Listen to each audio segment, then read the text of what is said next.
At Christmas dinner, I overheard my parents planning to move my sister's family into my $350,000 condo for free. I smiled and stayed quiet.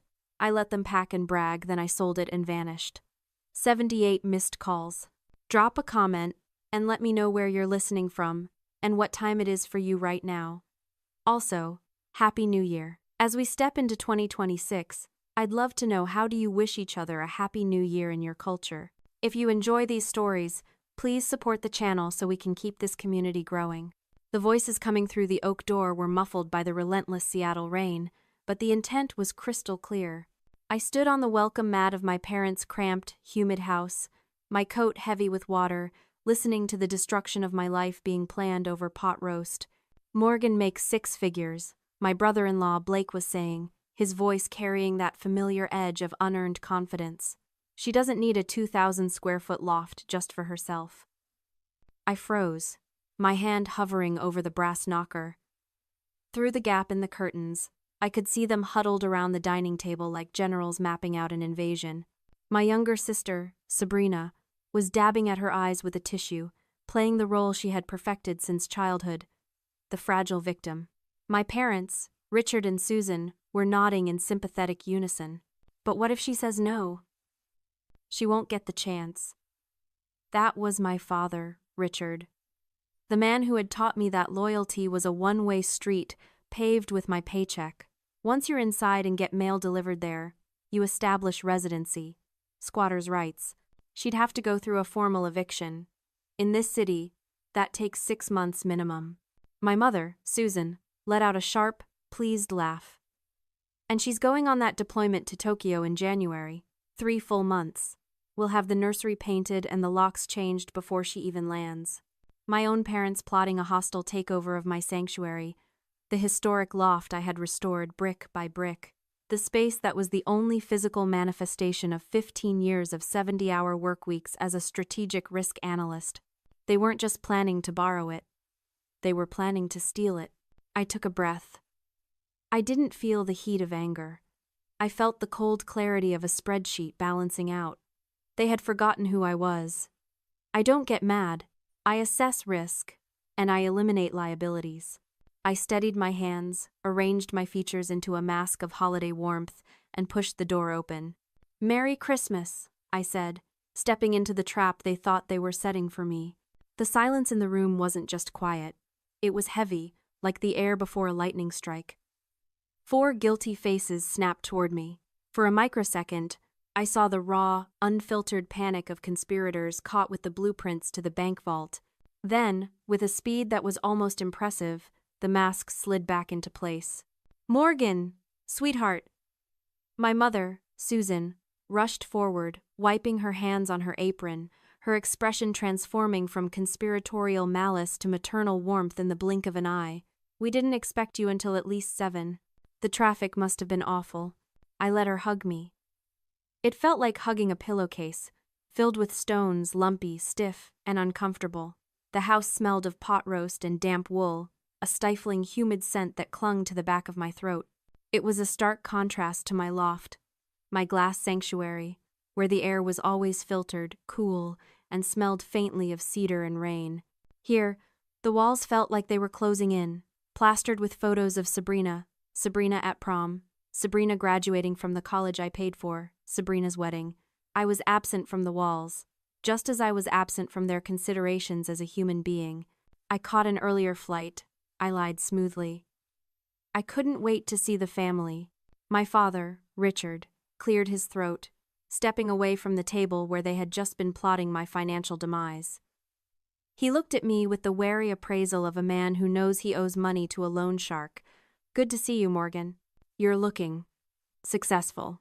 Strategic risk pays well, Dad," I said, my voice even. I looked past him to the couch where my sister sat. Sabrina was nesting in a pile of blankets, her hand resting protectively over her baby bump. She looked up at me with wide, watery eyes, playing the fragile mother card with Oscar-worthy commitment. Beside her, Blake, my brother-in-law, leaned back with a beer in his hand, a beer he certainly hadn't paid for, and offered me a smirk that bordered on insolence. He was the idea man, the entrepreneur who had burned through 3 startups and $40,000 of my money, yet still looked at me like I was the one who didn't understand how the world worked. I walked further into the room, setting my wet coat on the rack. My internal risk assessment software was running in the background, tagging hazards. Hostile environment. Multiple bad actors. Leverage ratio, 0. I watched them scramble to clear the table, moving papers that looked suspiciously like floor plans. They were so clumsy, so transparent, and as I watched my mother fuss over Sabrina, bringing her a footstool, ignoring the fact that I was standing there dripping wet, the realization hit me with the cold precision of a scalpel. They didn't see a person standing in their living room. They saw a resource. A natural deposit of cash and real estate to be mined until depletion. For years, I had categorized their behavior as demanding or needy. I had rationalized it as the cost of being the capable one, but looking at them now, I saw the trap of normalizing cruelty. They had conditioned me since childhood to believe that my value lay solely in my utility. My success wasn't my achievement to be celebrated, it was a communal asset they hadn't liquidated yet. I wasn't their daughter or their sister.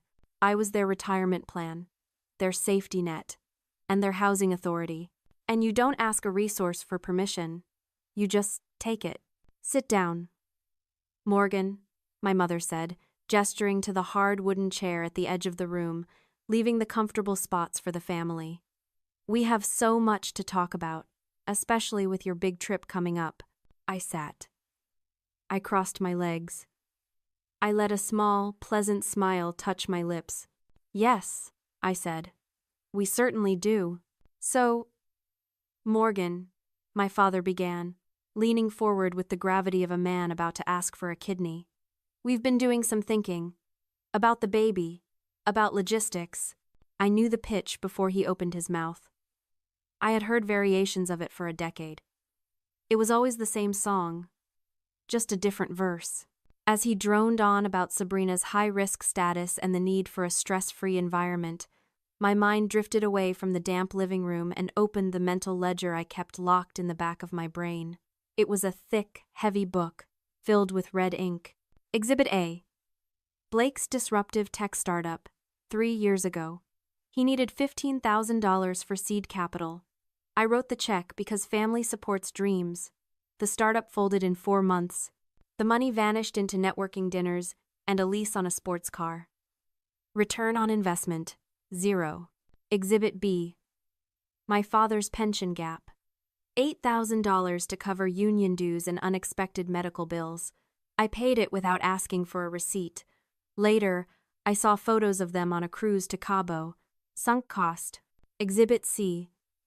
Sabrina's emergency credit card consolidation. $12,000 to save her credit score so she could buy a house.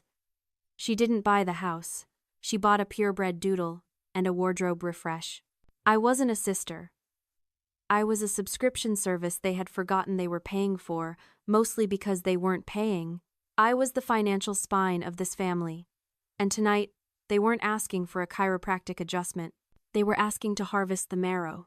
And since you'll be in Tokyo for 3 months, my mother was saying, her voice pitching up into that hopeful, wheedling tone, your beautiful loft will just be sitting there, empty, gathering dust. Ideally, Sabrina added, clutching a throw pillow like a shield, we would just need it until the baby comes. Just to get settled. The stairs here. They're so hard on my hips. I looked at them. Really looked at them. They weren't asking. This was a demand dressed up as a favor. They were banking on my conditioning. They were betting the house, my house, that I was too polite, too desperate for their approval to say no. In the past, I would have argued. I would have explained that my home office contained proprietary data servers that couldn't be moved. I would have mentioned the liability insurance. I would have fought, and they would have worn me down with guilt until I wrote a check for a hotel just to make it stop. But I wasn't playing defense anymore. I took a slow sip of the water I'd been offered in a chipped mug. I let the silence stretch until it became uncomfortable, watching Blake fidget and my father crack his knuckles. You know, I said, my voice soft, thoughtful. The shock in the room was palpable. Sabrina stopped sniffing. My mother froze. I hadn't thought about the stairs, I continued, lying with the ease of a sociopath. And the loft is serene. It would be perfect for a nursery. The natural light is very calming. Exactly, Susan clapped her hands together. Oh, Morgan, I knew you'd understand. Family takes care of family. I can leave the keys under the mat on the 28th, I said. I fly out early the next morning. You can have the run of the place. We'll take good care of it, Blake said, puffing his chest out.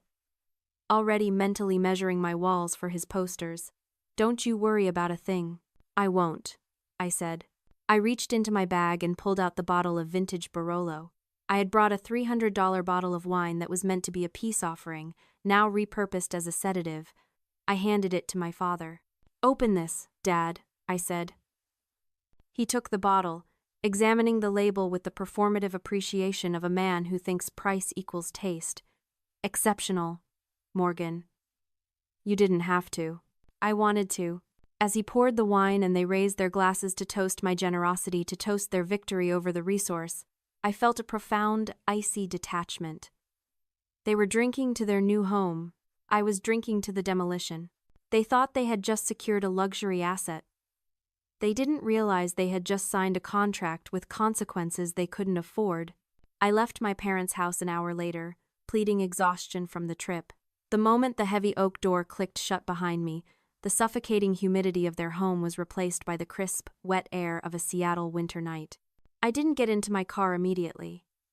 I stood on the sidewalk, letting the rain wash away the feeling of their performative gratitude.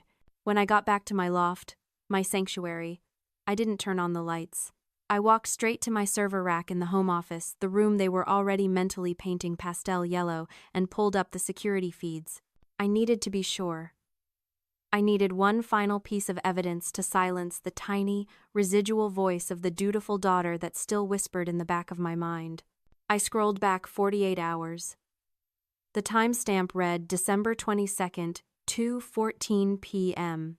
The feed showed my front door swinging open.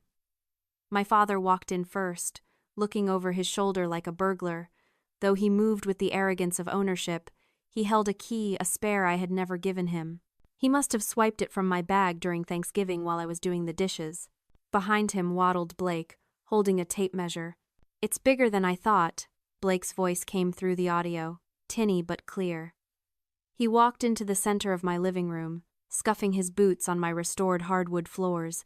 We could fit a 70-inch screen on that wall easily. Focus, Blake, my father said, walking straight to my office. He pushed the door open and stared at my workspace, my dual monitors, my ergonomic chair, the framed certifications on the exposed brick wall. He didn't see a career. He saw square footage. This is it, Richard said. This is the nursery. The brick is kinda ugly, Blake commented, tapping the wall. Too industrial. Sabrina wants something softer. Maybe we can drywall over it? Or just paint it white?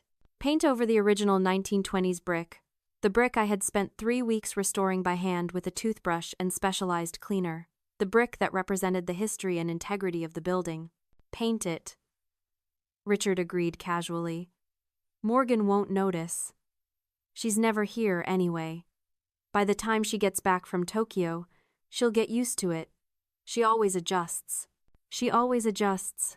That was it. That was the epitaph for our relationship. They weren't just planning to use my space. They were planning to erase me from it. They were banking on my infinite capacity to absorb their disrespect. I closed the laptop. The green light of the screen faded, plunging the room into darkness. The violation was absolute. It wasn't just trespassing. It was a fundamental rejection of my personhood. I picked up my phone and dialed Julian. It was almost 10 p.m. But venture capitalists don't sleep, especially not the ones who hunt opportunities for sport. Morgan, his voice was smooth, surprised. This is late for a risk assessment. I have a proposition, Julian.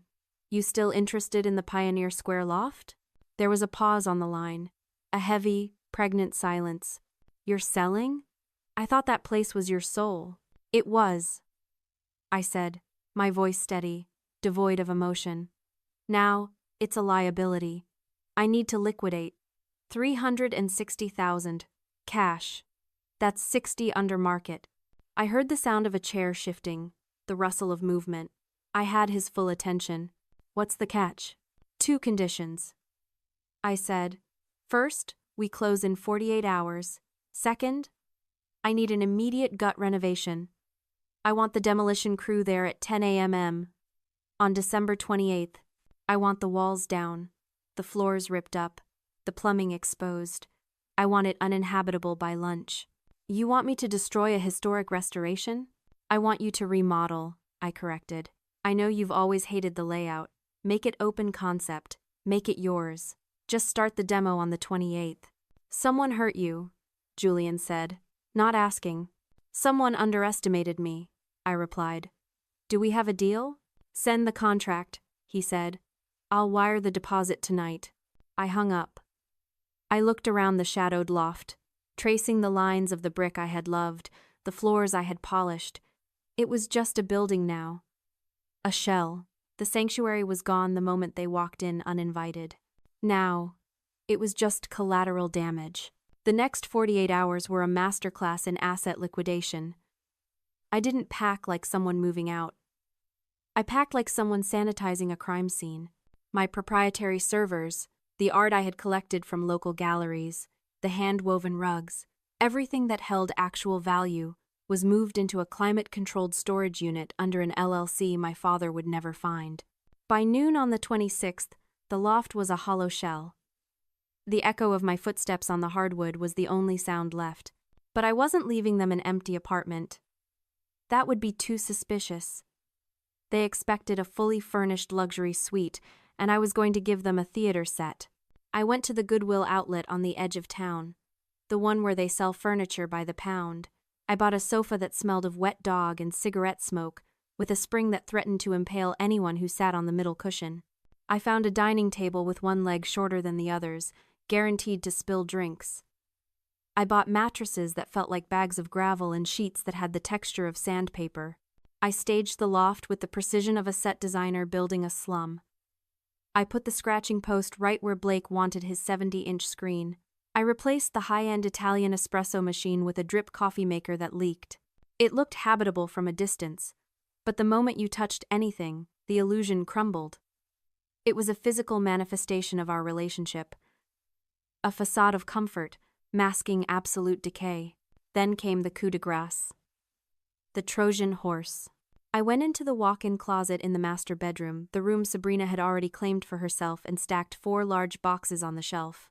I wrapped them in festive gold paper and attached elegant name tags. Dad, Mom, Sabrina, Blake. They would assume these were housewarming gifts. High thread count sheets, maybe. Or baby gear. They would tear into them with the greedy entitlement that defined them. But inside those boxes wasn't a single item of value. Inside Richard's box were 5 years of receipts for his union dues bills I had been auto-paying since his pension glitch in 2019. Alongside them was a notice of payment cancellation, effective immediately. Inside Susan's box were the statements for the department store credit card she thought had a limitless limit. It didn't. It had me paying the minimum balance every month to keep the collections agents away. I included the number for the debt consolidation service I had just fired on her behalf. Inside Blake's box were the loan documents for his failed crypto mining rig. He thought the loan had been forgiven. It hadn't. I had bought the debt to keep him out of court. Now, I was transferring the liability back to him. And for Sabrina? Her box contained the cancellation notice for her health insurance premium, the gold tier plan she insisted she needed for the baby, which I had been covering because her husband was between opportunities. I wasn't just evicting them from my home. I was evicting them from my payroll. For years, I had been the invisible dam holding back the floodwaters of their own financial incompetence. Today, I was blowing the dam. I placed the final bow on Sabrina's box. It looked beautiful. I walked to the kitchen counter and wrote a note on my personalized stationery. Welcome home. Make yourselves comfortable. You've earned everything that's coming to you. I placed the keys under the welcome mat, the only promise I actually kept. Then I walked out into the rain, got into my car, and drove to the airport. I didn't look back at the building. It wasn't my sanctuary anymore. It was just a blast zone waiting for the timer to hit 0. December 28th. 10 a.m. Pacific Standard Time. I was sitting in the first-class lounge at SeaTac, sipping a mimosa that cost more than Blake's monthly contribution to society. My laptop was open, streaming the final act of my family drama in high-definition 4K. The feed showed my living room. They had moved in the night before, just as I predicted. The place looked like a college dorm room after a frat party. Pizza boxes were stacked on my antique scratched table. Blake was asleep on the dog-smelling sofa, drooling onto a cushion that had likely been used as a chew toy. Sabrina waddled into the frame, holding her lower back. "This mattress is awful," she complained, her voice tinny through the speakers. "I think it has lumps. Morgan must have kept the good stuff in storage." "We'll buy new ones," Susan said, entering from the kitchen with a mug of coffee. "Once we sell some of this junk." I can't believe she lived like this. No wonder she's single. I took a slow sip of champagne. "Enjoy it, Mother. It's the last time you'll feel superior." At 10:02 a.m., the front door didn't just open. It was unlocked by a key I had given to Julian's head of security.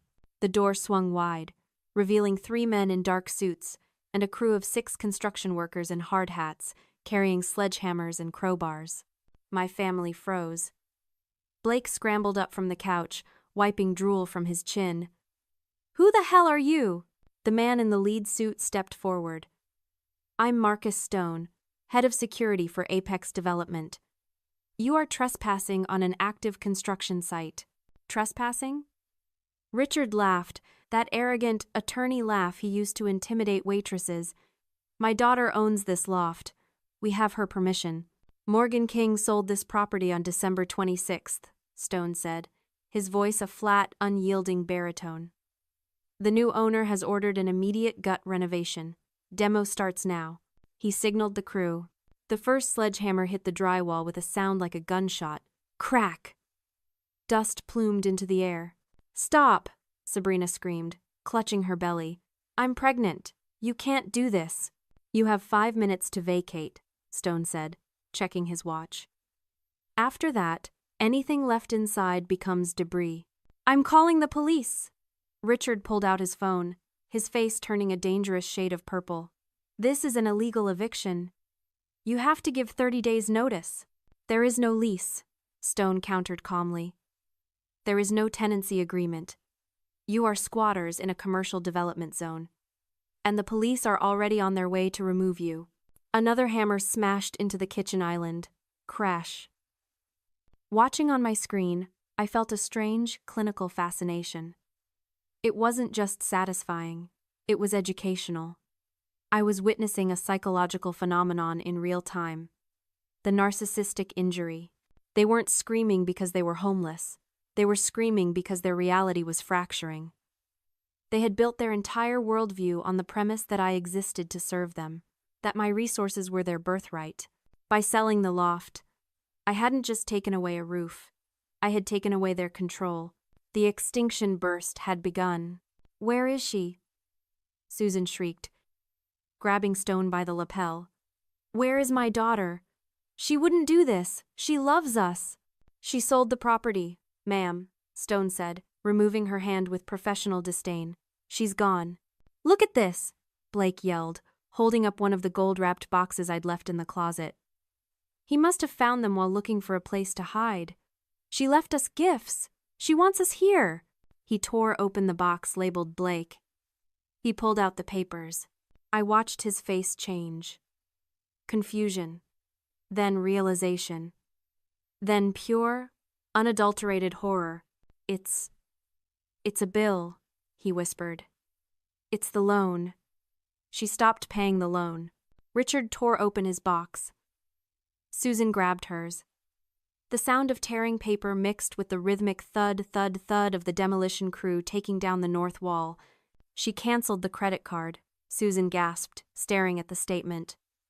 The minimum payment. It's $4,000. My insurance. Sabrina wailed, holding up her notice. I don't have a doctor anymore. It was chaos. It was a symphony of consequences crashing down on people who had never felt a raindrop of accountability in their lives. The walls were literally coming down around them, exposing the rot of their entitlement. Out, Stone barked. Now, I watched them scramble. They didn't grab their clothes. They grabbed the boxes of bills, as if holding onto the paper would somehow make the money reappear. They ran out into the hallway. A pathetic parade of failures, chased by the dust of my former life. As the camera feed cut to black, the power finally severed by the crew, I felt the tension leave my shoulders. It was done. The parasite had realized the host was dead. And the host was already boarding a flight to Tokyo. 6 months later. Kyoto. The rain here falls differently than it does in Seattle. It's gentler, rhythmic, a sound that cleanses rather than suffocates. I sat on the engawa of my rented Michiya, a traditional wooden townhouse that smelled of tatami mats and aged cedar.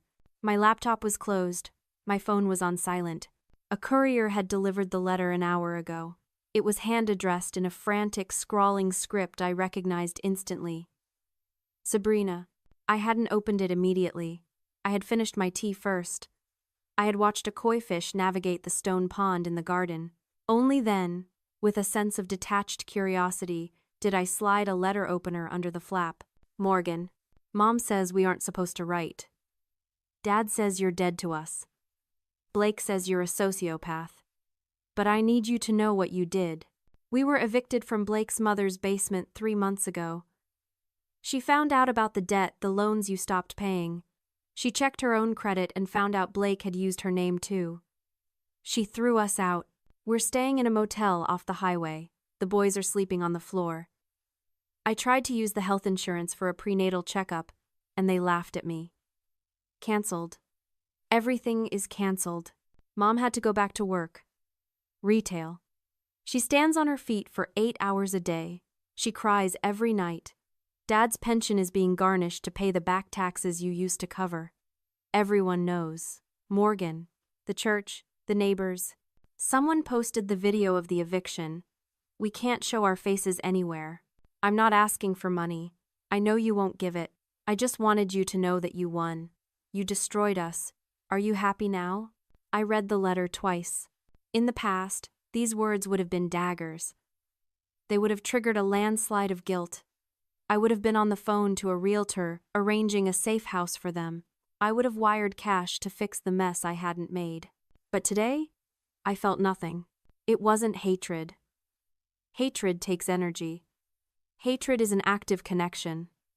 This was something far more permanent. It was the quiet quit of the soul. I realized then that I hadn't just sold a condo. I had retired. I had submitted my resignation from the job of being their daughter. I had laid off the role of savior. The position was vacant, and I wasn't accepting applications for rehire. I folded the letter carefully. I didn't burn it. That would be too dramatic. I simply placed it in the recycling bin next to yesterday's newspapers. There was one loose end, though, the innocent. I opened my laptop and sent a secure message to my lawyer in Seattle. Status of the trusts? The reply came instantly. Executed. Irrevocable. Education and living expenses for the nephews. Accessible at age 18. Trustees appointed. Parents have no access and no knowledge. I closed the laptop. My nephews would have a future. They would have the start I never got. But their parents? My parents? They had made their choices.